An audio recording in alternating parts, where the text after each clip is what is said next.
নমস্কার প্রিয় দর্শক বন্ধু। 1 আগস্ট থেকে জনগণনা বা সেন্সাসের কাজ শুরু। তার প্রস্তুতি শুরু করে দিয়েছে কলকাতা।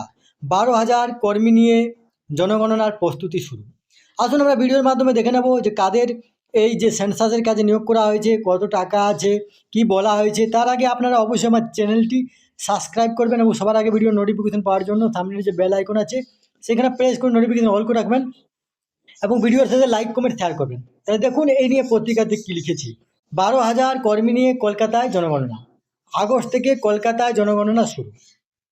এখানে যেটা বলা হয়েছে যে বিশেষ করে শিক্ষক বা বিএলওদেরকেই দায়িত্ব দেওয়া হয়েছে।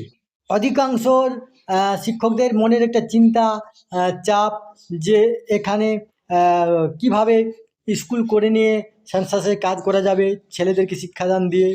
কিন্তু ঊর্ধ্বতন কর্তৃপক্ষ বলছে যে আপনারা ছাত্রদেরকে পড়ান এবং সেন্সাসের কাজ দুটোই করুন। হ্যাঁ, এই জন্য 25,000 টাকা বরাদ্দ করা হয়েছে, দুটো ধাপে দেওয়া হবে। এবং বলা হয়েছে যে এই সেন্সাসের কাজ কিন্তু করতেই হবে। শিক্ষক মহাশয় বা যারা বিএলও আছেন তারাও জানেন যে সেন্সাসের কাজ করতেই হবে। তাদের একটা বাড়তি চাপ। ঊর্ধ্বতন কর্তৃপক্ষ এটাই বলেছেন যে আপনারা রাত 10টা পর্যন্ত কাজ করুন, ছেলেদেরকেও পড়ান এবং সেন্সাসের কাজও করুন। কিন্তু কিভাবে সম্ভব?